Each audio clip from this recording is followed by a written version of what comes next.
자, 이어서 더불어민주당 이야기도 좀 해보도록 하겠습니다. 민주당에서는 김남국 의원이 60억 원어치에 달하는 가상자산을 보유했다는 의혹이 제기되면서 논란이 일고 있는데요. 준비된 영상 먼저 보고 오시겠습니다. 문제는 코인 거래 시기와 자금 출처 및 행방, 그리고 논란을 대하는 김남국 의원의 태도입니다. 매일 새벽같이 일어나 수백 명에게 1:1 카톡 메시지를 보내는 것으로 하루를 시작한다며 대선에 올인한 모습을 보였습니다. 정작 뒤에서는 지지자를 외면한 채 열심히 사익을 추구하고 있었던 것입니다. 이재명 퀴즈라는 김남국 의원은 지난 대선 패배 후 후유증으로 당과 지지자들이 상심하던 말든 방산 주식 재테크에 여념 없던 이재명 당대표를 닮아도 너무 닮았습니다. 앞으로 두세 번의 선거 치를 자금 정도는 비트코인 거래를 통해서 다 만들어 두었다라고 이준석 대표가 말할 때 어떠한 사람도 그 문제에 대해서 부도덕한 정치인이라고 공격했던 적이 없죠. 그러니까 이게 케이스에 따라서 김남국이라는 인물에게 비트코인 거래를 비판하는 것은 저는 전반적으로 같이 놓고 봤으면 좋겠습니다. 네, 한 언론 보도에 의해서 의혹이 제기가 됐는데 김남국 의원에 대해서 개인적으로 투자를 해서 돈을 번 게 뭐가 잘못이냐라는 시각도 있고 또 이거 자금 은닉하려고 했던 건 아니냐라는 시각이 공존하고 있는 것 같습니다. 최수영 의원님, 이 부분은 어떻게 보세요? 저는 김남국 의원이 60억 원 재산 코인을 만일 그 코인이 아니더라도 재산을 온당하게 신고해서 그 가액대로 그 재산 공개서에다 소명을 했으면 저는 아무 문제가 없었죠. 그런데 지금 김남국 의원이 제가 알기로 이 지난해 그러니까 신고한 재산이 15억 원 정도로 그 얘기가 되는데 그럼 지금 60억 원대 코인을 처분했던 그 돈을 갖고 있다고 해서 60억 원대를 갖고 있잖아요. 그럼 현재 재산보다도 자그마치 4배나 더 많은 실제 재산이 있는 거예요. 근데 실제 재산보다도 4분의 1밖에 안 되는 은닉된 그 재산만 지금 공개됐다. 그럼 이건 우리 형평에 맞지 않는 거잖아요. 그런데 지금 가상자산은 공직자 재산 신고 그렇죠. 의무화 대상이 아니기 때문에 아니기 때문에 그런 거죠. 그러니까 본인이 설명입니다. 법률에 따라서 자기한테 신고를 했고 나는 어떠한 위법한 행위도 한 적이 없다 했는데 시기가 공교로워요. 왜냐하면 김남국 의원이 이 가상화폐 말하자면 양도세를 그걸 없애는 것을 그러니까 완화하는 걸 법안을 그걸 이제 시행하는 법안을 이제 하는 걸 연장하자고 하는 거 발의하는 시점과 비슷하고 실제 그것이 2023년까지 연장됐다가 다시 2025년 연장됩니다.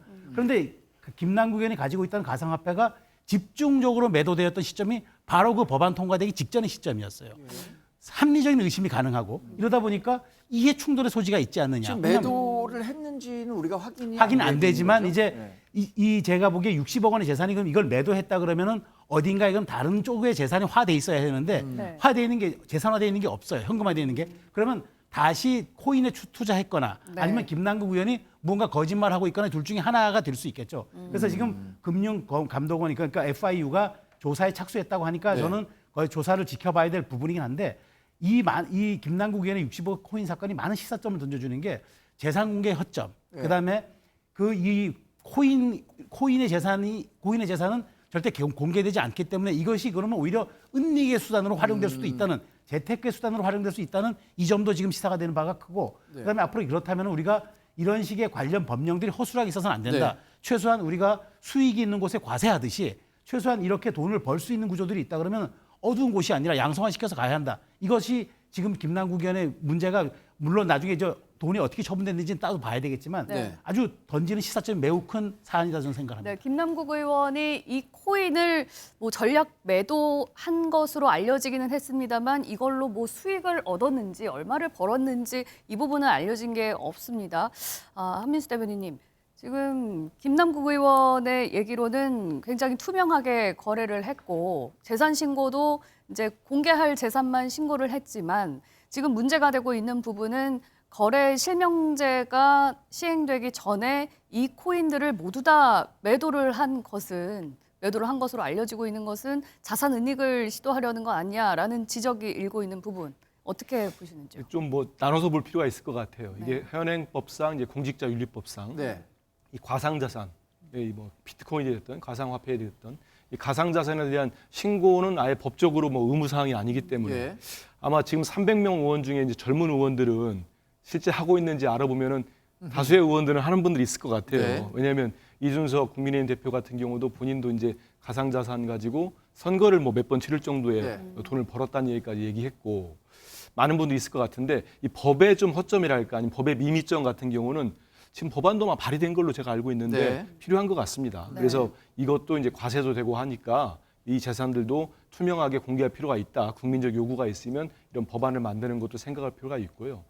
이제 그 김남국 의원은 2016년도부터 본인이 여러 가지 뭐 방송이나 유튜브에서 네. 이제 가상화폐로 를 하고 있고 이걸로 돈을 벌었다. 네. 주식 가지고도 하고 있다는 얘기를 많이 한 것 같아요. 네. 제 주변에 있는 변호사 한 분도 들었다고 하더라고요. 그렇기 때문에 일부러 숨기거나 이런 것 같지는 않습니다. 네. 그리고 당시 2016년이면 김남국 같은 경우 30대 중반이니까 충분히 이제 그런 가상자산에 투자를 할 만한 관심들이 많았을 네. 시기였던 것 같고요. 다만 이제 그 2021년 이 가상화폐에 대한 유예 1년 얘기가 예, 예. 나왔을 때 네. 물론 그때 저도 국회에서 이제 공보소 근무를 할 때였는데 보면은 많은 젊은 층들이 특히 MZ 세대에서 야 이거 가지고 우리가 우리의 자산도 늘리고 하려고 하는데 왜 또 세금을 물리느냐 네. 상당히 많은 반발이 있었고 이렇게 항의를 하는 목소리가 있었습니다. 그래서 정치권에서 이걸 위해하자는 게 여야 간에 좀 이렇게 공감대 있었어요. 네. 근데 그럼에도 불구하고 이제 지금 김남국 의원의 이제 가상자산 이렇게 거액이 있었다고 하니까 그랬다면은 이런 법안을 내는 거에 있어서 저는 이해 충돌의 소지 이런 지적은 가능할 수 있겠구나 네. 이런 생각이 좀 듭니다. 뭐 네. 지금 한 대변인 말씀하신 것처럼 박 교수님 이해 충돌이라는 게 사실 그 국회 일을 하다 보면은 뭐 굉장히 민감한 문제가 되잖아요. 예전에 뭐 박덕흠 의원이 국토교통위원장을 맡았기로 했는데 전문건설협회 회사를 갖고 있는데 그런 거 안 된다라고 해서 뭐 탈당도 하고 이런 적이 있었는데 지금도 지금 한 대변인 지적하신 것처럼 내가 거액의 가상자산을 갖고 있는데 이것에 대한 세금을 내는 것에 대해서 유예해야 한다라는 부분에 대한 법률을 같이 냈잖아요. 이런 부분들을 어떻게 평가하시는지 모르겠습니다. 그러니까 그 당시에 이제 저도 방송에서 이 코인 세금에 대한 예. 이야기를 한 적이 있었는데 저는 소득이 있는 곳에 과세하는 게 맞다고 봅니다. 그게 예. 원칙입니다. 그런데 당시에 젊은 층들이 당시에 부동산 가격이 폭등하고 있을 때였어요. 네. 네. 돈 있는 사람들은 현금으로 부동산 사고 대출 받아서 엄청난 수익을 올리고 있고 젊은 층은 그나마 돈이 없으니까 예. 여러 가지 적은 돈으로 코인에 투자해서 수익을 올리고 있는 상황이었습니다. 자, 그럴 때 소위 말해서 주식에 대해서 거래세 도입하는 문제, 그 다음에 코인에 대해서 세금을 도입하는 문제, 네. 이 부분이 이제 당시에 이제 그 논란이 됐었고, 네. 그래서 결국은 뭐 주식에 대한 거래세도 기간 유예를 한 번 한 적이 있었고, 또 코인은 젊은 층들이 너무 반발이 심했어요. 네. 그렇기 때문에 뭐 특정 개인이 이득을 봤다 이렇게 얘기하기는 좀 어려운 측면이 있습니다. 다만 지금 논란이 될 수 있는 것은 두 가지예요. 하나는 코인이 이렇게 자산의 한 종류로서 현실적으로 쓰이고 있는 상황인데 이것의 그 소위 현황 누가 가지고 있고 얼마큼 가지고 네. 있고 때에 따라서 거기에 향후에 어떤 과세나 이런 걸 할 수 있는 자료는 충분히 좀 만들어져야 된다라는 거죠. 제도가 현실을 따라가지 못하니까 그 사실 법과 제도를 만드는 게 국회니까 국회가 더 열심히 빨리 일했었으면 이런 허점도 피해갈 수 있었을 것 같아요. 그렇죠. 근데 그 당시에는 민주당도 그렇고 국민의힘도 그렇고 네. 다 과세에 대해서 부담스러워했어요. 워낙 젊은층이 싫어하니까. 네. 그다음에 또 하나는 그 재산 이게 이제 불법이냐 또는 불법의 혐의가 있느냐예요. 아까도 FIU 조사를 받고 있다 그랬는데 이게 그 소위 가상화폐 실명제를 앞두고 한꺼번에 거액의 이 코인이 빠져나갔기 때문에 이게 지금 FIU에서 자동으로 신고가 들어간 거거든요. 네. 그래서 뭐 이게 뭐 불법의 의혹이 있어가지고 지금 조사를 한 게 아니라 거액이 한꺼번에 움직이다 보니까 이상 신호가 자동으로 그래서 지금 논란이 된 건데 문제는 김남국 의원이 그럼 지금 그 자산이 네. 어디로 가 있는지만 밝히면 뭐 어떠한 문제도 없는 부분입니다. 이게 네. 뭐 예를 들어 불법 자금이니 아니면은 재산을 갖다가 숨겼니 이런 것들이 과연 뭐 그럼 문제 있으면은 현행법으로 처벌하면 되는 거고요. 네. 문제는 지금 그 돈 어디 있는지만 밝히면 뭐 특별히 논란될 건 아니라고 봅니다. 우선 김남국 의원의 지금 설명은 엉뚱한 얘기를 하고 있는 겁니다. 지금 김남국 의원에 대해서 왜 가상화폐 거래를 했느냐 그거 자체가 잘못됐다고 지적하는 사람은 아무도 없어요. 네. 가상화폐 거래할 수 있죠. 그러니까 지금 엉뚱하게 누구도 가상화폐 거래하지 않았느냐라는 김남국 의원의 주장은 전혀 엉뚱한 얘기를 하고 있는 거예요. 지금 문제는 뭐냐면 공직자윤리법상의 뭐 부동산, 주식, 채권 이렇게 상세한 항목으로 보고하도록 되어 있는, 공개하도록 되어 있는 항목에 가상화폐는 없지 않느냐. 네. 이게 김남국 의원의 주장인데 비고란에 적을 수 있습니다. 그리고 다른 공직자 중에 그 항목의 공식 분류표에는 없지만 비고란에 내가 가상화폐 얼마 갖고 있다라고 신고한 사람도 있어요. 문제는 뭐냐면 2022년 기준으로 김남국 의원이 공개한 재산이 대략 12억 원 정도인데 네. 공개한 재산의 약 5배 정도를 지금 가상화폐로 들고 있었다는 거잖아요. 예. 아니 그러면 상식적으로 자기가 갖고 있는 재산의 뭐 10분의 1, 100분의 1이 가상화폐가 있는데 이게 분류 항목을 어디다 적어야 될지 몰라서 안 했다고 하면 뭐 이해를 조금이라도 할 수 있는 측면이 있을지 모르겠습니다만 본인이 공개한 재산의 5배를 갖고 있는 항목을 네. 통째로 빼먹었다? 그러면서 분류 명목에 없어서 적지를 않았다? 아니 그럼 비고란에 적었으면 되는 것이죠. 네. 그러니까 그런 문제가 있는 것이고 무엇보다도 취득 경위와 거래 대금이 명확하지가 않아요. 예. 본인 설명은 갖고 있는 주식을 팔아서 가상화폐를 샀다고 하는데 네. 2021년에 보면 주식을 대략 9억 4천만 원 정도 갖고 있다고 신고했는데 그 다음 해에 공개된 내용을 보면 주식을 다 판 것 같아요. 네. 근데 그 금액 이상으로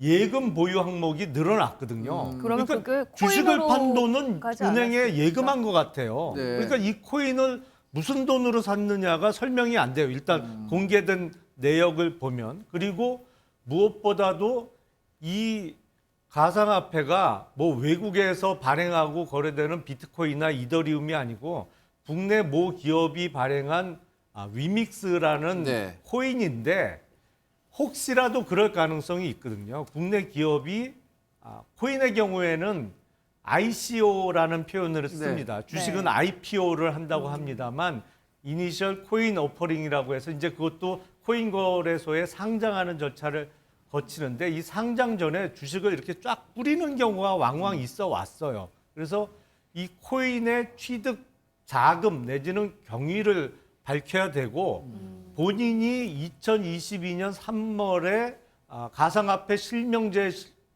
시행 전에 80만 개나 되는 대량의 가상화폐를 일거에 인출을 했다면 네. 그 이후에 어떻게 했느냐. 이거를 매도해서 현금화했다고 하면 수십억 원의 거래가 드러나지 않을 방법이 없거든요. 그거는 이제 만약에 현금화를 했다면 무조건 신고를 했어야 한다. 당연히 신고 대상이죠. 네. 그러니까 네. 아마도 이거를 국내 가상화폐 계좌가 실명제로 전환되면서 실명 등록을 회피하기 위해서 만약에 네. 외국에 있는 소위 뭐 코인은 지갑이라고 합니다만 외국 거래소에 지갑을 새로 열고 글로 옮겨놨다고 하면 이건 누가 뭐래도 네. 재산 은닉이죠. 근데 지금까지 내용을 종합해 보면 여하튼 법적으로는 이게 뭐 김남국 의원에게 법적 책임을 물을 수는 없을 것 같아요. 그러나 이 자금이 지금 어떻게 보관되고 있는지에 대한 뭐 대중적 관심이 있으니까 정치인이라면 이 부분에 대해서 명확하게 좀 해명할 필요는 있지 않을까라는 생각도 듭니다. 우리 박 교수님 어떻게 생각하세요? 그렇죠. 저도 아까 말씀드렸다시피 지금 현재 논란이 자금이- 된다면 네. 이것이 아까 뭐 김영남 전 의원님 의혹을 제기하셨는데 네. 정말 나 이거 그동안에도 김남국 의원이 아까 해명한 부분에도 그거 있더라고요. 나는 투명하게 거래했다. 네. 그러면 지금 현재도 투명하게 얘기하면 돼요. 네. 지금 현재 그 당시 판매했던 소위 60억이나 되는 돈이 한꺼번에 빠졌는데 그 돈이 지금 어디 투자되어 있는지만 밝힌다면 예. 더 이상 논란의 여지는 없다. 그렇게 봅니다. 김남국 의원 짧게 하나만 말씀드리면 네. 이제 또 김남국 의원이 이제 그 해당 이걸 보도했던 해당 언론과 인터뷰에서 이런 얘기를 했답니다. 작년 12월 이후에 나는 지금 코인을 보유하고 있는 게 하나도 없다고 얘기를 했대요. 네. 그러니까 지금 보면은 그 코인이 처분돼 가지고 어떻게 됐는지 이제 아무도 몰라요. 그래서 네. 그러면 이것도 설명을 좀 해줘야 될 것 같아서 이 부분도 그러니까 이게 이 부분도 어찌 보면은 김남국 의원의 현재 얘기가 좀 배치가 되는 부분들이 있기 때문에 이 부분도 설명을 할 필요는 있겠다 하는 말씀 추가로 드리겠습니다. 네, 또 한편으로는 김남국 의원이 이 특정 개인이 보유하고 있는 이 금융자산을 어떻게 알고 있느냐, 이걸 알아낸 거는 개인정보법 위반이 아니냐, 이거 검찰발 또 이제 작업 아니냐, 이렇게 또 얘기를 했거든요. 김용남 의원이. 이 부분은 어떻게 보세요? 꼭 나쁜 짓 하다가 걸리면 어떻게 알았어? 이런 시비부터 거는 경우가 왕왕 있는데 잠깐 설명을 드리면 이 김남국 의원과 관련한 코인 거래는 사실은 본인이 계좌를 개설했던 코인 거래소에서 이상 거래로 금융정보분석원 FIU죠. 거기에 보고를 한 겁니다. 네. 그래서 그 FIU에서 이상 거래로 적발이 돼서 그게 통보가 된 내용이죠. 뭐 물론 이게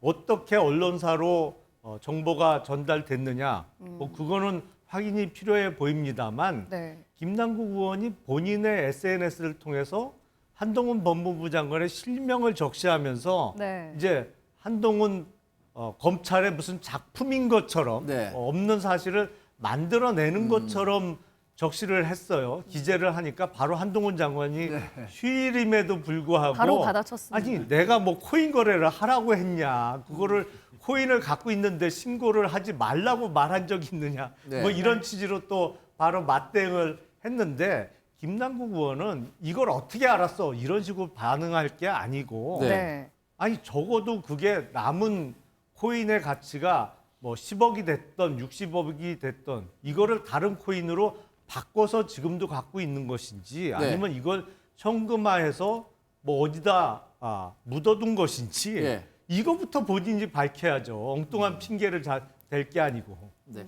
사실 이 블록체인이라는 기술은 이게 누구나 누가 갖고 있다는 것을 공개해서 다 알 수 있는 그 기반, 기술 기반이잖아요. 그래서 지금 김남국 의원이 보유했었다는 그 코인에 대한 뭐 정보는 어떻게든 뭐 공개를 한다면, 본인이 공개를 하고자 한다면 가능할 것 같은데, 그게 지금 박 교수님 말씀하신 것처럼 투명하게 공개하면 이것을 불식시킬 수 있을 것 같은데, 김남국 의원이 어떤 대응 카드로 이 위기를 극복해 갈지도 한번 살펴봐야 할 것 같습니다.